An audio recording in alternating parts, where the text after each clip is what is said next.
이 시간 에스라서 말씀 20번째 시간으로 에스라 8장 24절로 30절까지 말씀을 전하겠습니다. 먼저 우리는 지난 시간 말씀을 통해서 예루살렘으로의 귀환, 그 출발 직전에 가장 중요한 일을 결단하고 실행하는 에스라와 귀환자들의 모습을 볼 수가 있었습니다. 그 중요한 일은 무엇이었습니까? 바로 하나님 앞에 금식과 기도로 나아가는 것이었지요. 에스라는 하나님 앞에 바짝 엎드렸습니다. 가장 낮은 마음이 되어서 우리 오로지 하나님께만 매달리자 금식을 선포했던 것이죠. 예루살렘까지의 1500km나 되는 긴 여정, 아무리 바사제국 왕의 인증서를 가지고 있다 한들 그 누구도 그 길의 안전을 보장해 줄 수가 없었습니다. 게다가 왕이 먼저 제안했던 호위 병력도 마다하고 가는 길이었습니다. 그러니 온전히 하나님만 붙잡고 나아갈 수밖에 없었던 것이죠. 에스라는 인간적인 힘, 보병과 마병을 의지하지 않겠다, 온전히 나는 하나님만 찾고 의뢰하겠다라는 믿음으로 바사제국의 호위병력을 거절했던 것입니다. 곧 시편 20편 7절에 다윗의 고백과도 같은 고백이었죠. 우리 시편 20편 7절 말씀을 화면을 통해서 한번 읽어보겠습니다. 어떤 사람은 병거, 어떤 사람은 말을 의지하나 우리는 여호와 우리 하나님의 이름을 자랑하리로다. 아멘. 부르신 분이 하나님이시고 예루살렘으로 돌아가도록 마음을 감동시키신 분도 하나님이시고, 그리고 그 자리에서 박차고 쿰하며 일어나게 하신 분도 누구십니까? 하나님이십니다. 그러니 이 믿음의 여정은 어떻게 해야 된다는 것이죠? 시작부터 끝까지 우리는 온전히 하나님만 붙잡고 하나님만 의뢰하겠다라는 믿음. 에스라는 지금 이 믿음을 가지고 금식을 선포했던 것입니다. 그 믿음을 드렸을 때 하나님은 어떻게 하십니까? 응답해 주셨고 승낙해 주셨습니다. 우리 에스라 8장 23절 말씀을 한번 화면을 통해서 읽어보겠습니다. 그러므로 우리가 이를 위하여 금식하며 우리 하나님께 간구하였더니 그의 응답하심을 입었느니라. 아멘. 온전히 하나님만 붙드는 믿음을 하나님께서는 승낙 받아주시고 응답 일하여 주셨습니다. 저와 여러분도 마찬가지입니다. 일상을 살아가다 보면 우리가 불안감과 막다른 길에 막힌 것 같은 느낌, 염려에 휩싸일 때가 있지요. 우리는 거기에만 멈추고 함몰되어서 머무는 것이 아니라 어떻게 합니까? 우리 인생에 길을 내시는 분, 웨이메이커이신 그 하나님, 광야의 길을 만드시고 나를 인도하시는 하나님만 붙잡고 의뢰함으로 나를 올가매고 있는 불안감과 염려로부터 자유해지시고 하나님의 승낙과 응답을 경험하시는 삶 되시기를 소망하고 축복합니다. 이렇게 예루살렘으로 출발하기 직전 백성들에게 금식을 선포한 후 에스라는 이제 어떻게 합니까? 행정적이고 실질적인 일들을 진행하게 됩니다. 그것이 오늘 본문의 내용이지요. 우리 24절 말씀을 함께 읽어보겠습니다. 그때 내가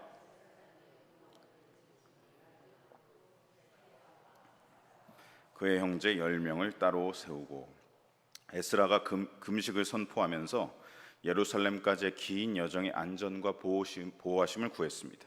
그리고 이제 24절부터는 하나님의 성전에 드릴, 예루살렘에 가서 이제 성전에 드릴 헌물을 이제 운반해야 하는데, 이 운반에 있어서 안전하게 관리하고 지킬 사람들을 지금 따로 세우고 있다라는 것을 우리가 보게 되죠. 이 여정 속에서 예루살렘 성전에 도착해서 드릴 예물 또한 귀중한 것이었기 때문에 책임자와 관리자를 세우는 것은 마땅한 일이었습니다. 이렇게 에스라는 어떻습니까? 금식과 기도를 통해 영적인 준비를 하면서도 동시에 이런 행정적이고 실질적인 일들도 소홀히 하지 않았다라는 것입니다. 이처럼 기도만 하고 멈췄다라는 것이 아니라 기도하고 자기가 할 책임에 최선을 다하는 에스라의 모습을 보면서 우리도 함께 본받아야 하는 믿는 자의 충성된 모습이라 할 수 있겠습니다. 하나님께 우리가 소원합니다, 간절히 원합니다, 갈망합니다, 기도드려 놓고 정작 삶에 가서는 실질적으로 소망과 간절함과 갈망 없이 살아간다면, 일하지 않는다면, 그렇다면 어떻습니까? 하나님 앞에 우리는 거짓을 고백하는 것밖에 되지 않는 것이지요. 에스라는 하나님께 간절히 금식하며 기도하고 보호하심을 구하는 만큼 지금 행정적이고 실질적인 일들에 있어서도 게을리하지 않고 최선을 다하고 있다는 것입니다. 우리의 이 기도와 삶의 연결 또한 이 에스라의 진실함을 본받아야 할 줄로 믿습니다. 에스라는 성전 헌물의 책임과 관리를 위해서 사람을 세우고 있습니다. 그런데 이 24절을 다시 보시면 에스라가 제사장 12명을 세우는 것처럼 번역되어 있습니다. 마치 12명만 세우는 것처럼 이렇게 번역이 되어 있죠. 하지만 실제 여기 기록된 두 인물 세레비야와 하사비야, 이 사람들의 이름은 우리 앞선 18절과 19절에서도 봤지만 이들은 제사장이 아니었습니다. 제사장이 아니라 레위인이었죠. 에스라가 가시베아 지방으로 사람들을 보내서 데려왔던 레위인들 중에 이 둘의 이름이 있었습니다. 세레비야와 하사비야가 레위인들 중에 포함되었다라는 것을 우리는 앞선 말씀을 통해서 볼 수 있었다는 것이죠. 그러므로 우리는 이 24절 말씀을 어떻게 이해하는가? 학자들은 이렇게 이해해야 한다고 말하고 있습니다. 에스라는 제사장들 중 지도자 12명을 세웠고 이와는 따로 레위인들을 세웠다. 거기에 세레비야와 하사비야와 그 형제 10명을 세웠다. 그래서 총 몇 명을 세웠다는 것이죠? 24명을 지금 세웠다라는 것으로 이해해야 한다. 학자들은 모두가 이렇게 이해하고 있습니다. 제사장 12명을 세우고 레위인 12명을 세웠다. 제사장 12명은 어떤 사람들이겠습니까? 이 성전 헌물의 운반의 책임자, 총 책임자격으로 세운 것이고 레위인 12명은 성전 헌물 관리의 실무자로 세웠던 것이죠. 이렇게 12명의 책임자와 12명의 실무자를 세워서 성전 헌물을 보다 안전하게 운반할 수 있도록 조치를 취하고 있는 것입니다. 이것은 과거 출애굽 사건을 기억하면서 이 에스라의 이 귀환이 마치 예루살렘으로의 귀환이 마치 제2의 출애굽 사건과도 같다라는 영적인 의미에서 이 포로 귀환에도 12의 제사장과 12의 레위인을 똑같이 세웠다라는 것으로 우리 보게 되는 것이죠. 또한 에스라가 이렇게 철저하게 준비했던 이유는 그 헌물의 양이 하나님께 드려야 할 헌물의 양이 엄청났기 때문입니다. 25절로 27절에 보시면 바사의 왕과 방백들, 곧 총독들과 제국에 남기로 결정했던 이스라엘 사람들이 예루살렘 성전에 바쳐달라, 하나님께 드리기 위해 자원하여 드렸던 헌물의 양이 상세하게 기록이 되어 있습니다. 우리 25절로 27절까지 말씀을 함께 읽어보겠습니다. 그들에게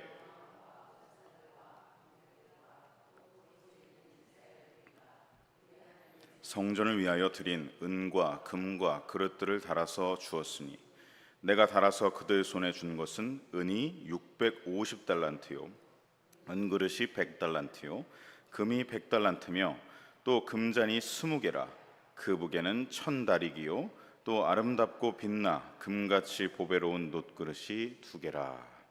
자, 먼저 25절에 보시면 에스라는 이 자원하여 드린 헌물의 양에 대해 본인이 지금 직접 무게를 다 달아서 측정했다라고 기록하고 있습니다.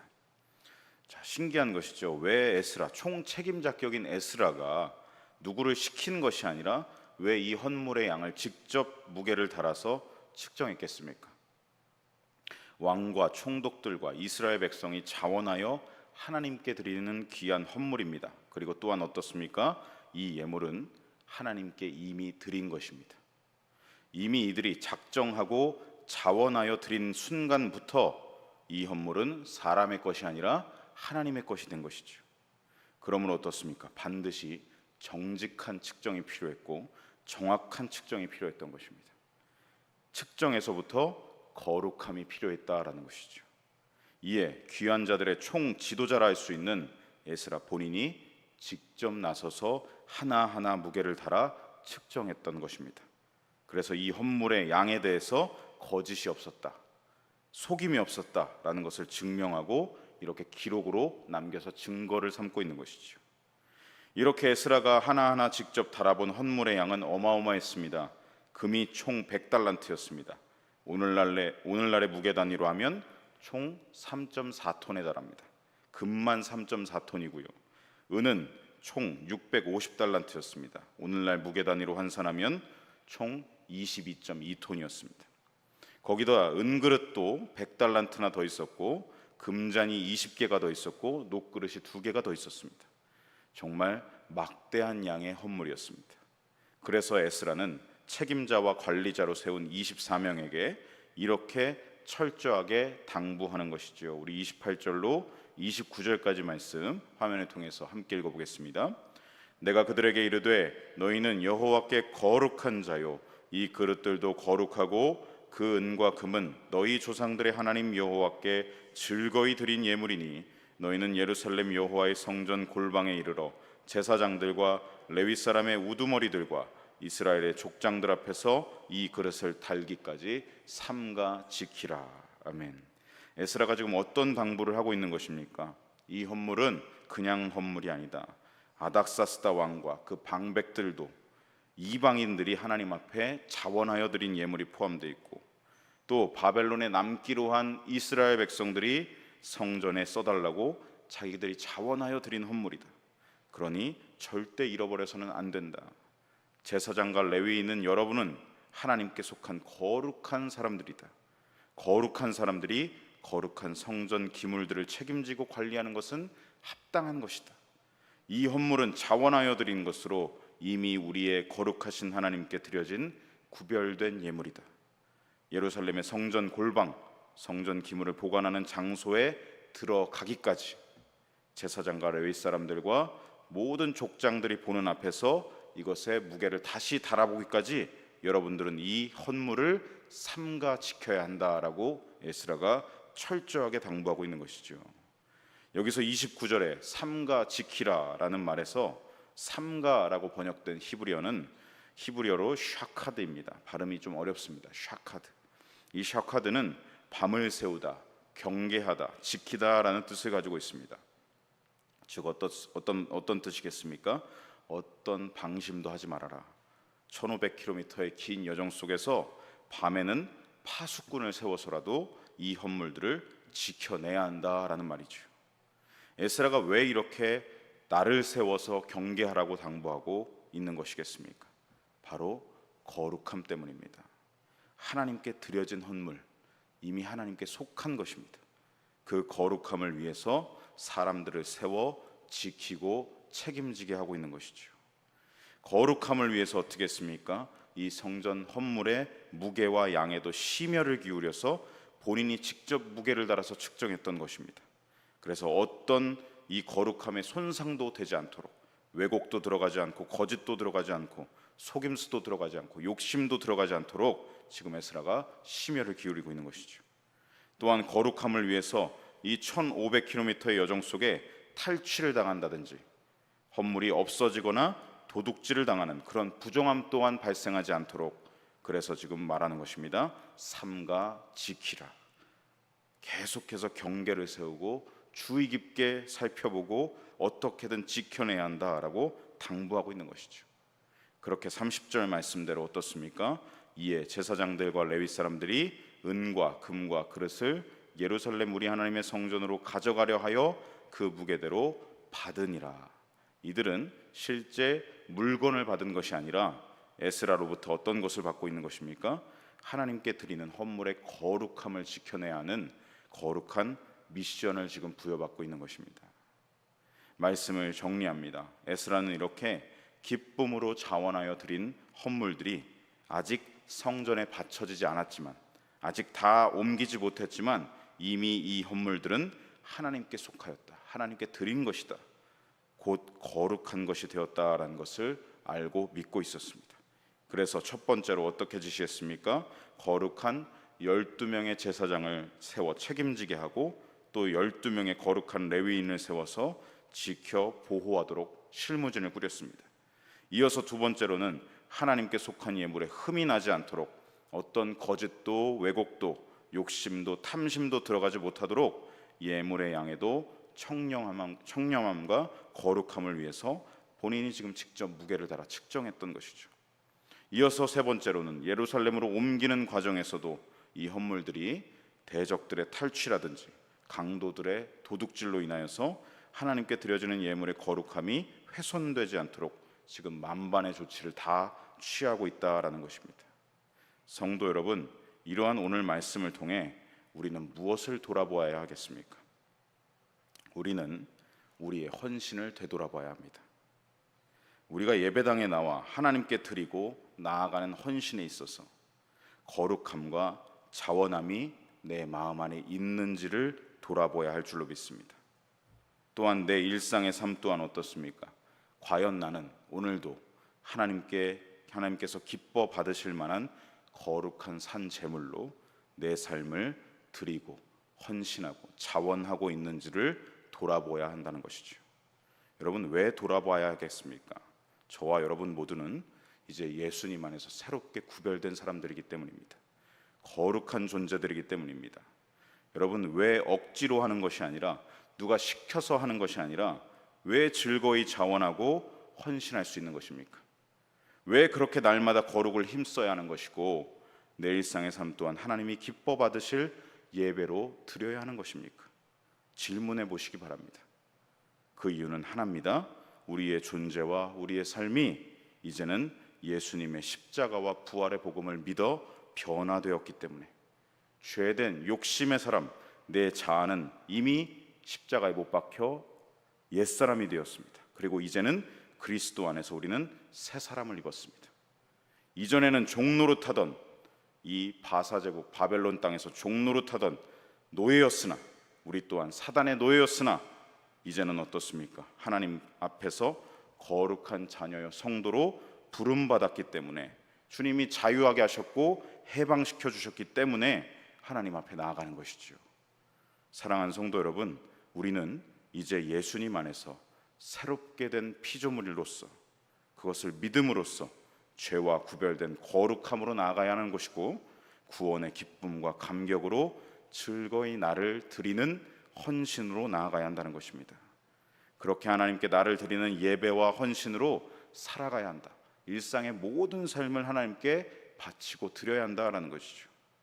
날마다 하나님의 말씀의 권면을 따라야 하고 보혜사 성령님의 인도하심을 따라갈 때, 그럴 때 에스라와 같이 어떻게 할 수 있겠습니까? 성실하게 나의 삶을 하나님께 드리고, 정직으로 나를 하나님께 드리고, 겸손으로 나를 하나님께 드릴 수 있다라는 것입니다.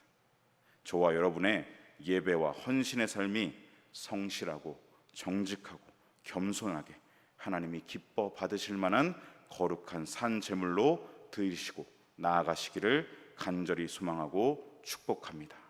아멘. 기도하겠습니다. 너희 모든 성도들아, 여호와를 사랑하라. 여호와께서 진실한 자를 보호하시고 교만하게 행하는 자에게 엄중히 갚으시느니라. 그러므로 형제들아, 내가 하나님의 모든 자비하심으로 너희를 권하노니 너희 몸을 하나님이 기뻐하시는 거룩한 산 제물로 드리라. 이는 너희가 드릴 영적 예배니라. 너희는 이 세대를 본받지 말고 오직 마음을 새롭게 함으로 변화를 받아 하나님의 선하시고 기뻐하시고 온전하신 뜻이 무엇인지 분별하도록 하라. 아멘. 하나님께서 주시는 말씀 속에서 거룩함과 자원함의 본을 배우게 됩니다. 하나님께 드리는 헌신이 무엇인지 그 본을 보면서 깨달아 알게 됩니다. 예수 그리스도를 통해 새 사람, 새로운 피조물이 되게 하신 삶, 이 구원의 감격을 날마다 기뻐 즐거워하면서 우리의 삶을 하나님께 거룩한 산 제물로 드리기를 소망하면서 결단하여 기도합니다. 저희들의 결단만으로는 한없이 부족하고 연약합니다. 살아계신 말씀으로 날마다 저희들을 권면하여 주시옵고, 보혜사 성령님으로 주신 말씀들을 기억나게 하여 주시옵고, 지켜 행할 수 있도록 거룩함과 자원함으로 나아갈 수 있도록 저희들을 지도하여 주시옵소서. 하나님이 기뻐하시고 하나님이 받으실 만한 거룩한 삶, 늘 성실함과 정직함과 겸손함과 온유함으로 맡은 바 사명을 감당하는 저희들 될 수 있도록 주님 다시 오실 그날까지 인도하여 주시옵소서. 오늘도 성경을 통해 말씀하여 주심을 감사드리며 우리 구주 예수님의 이름을 받들어 간절히 기도드립니다. 아멘.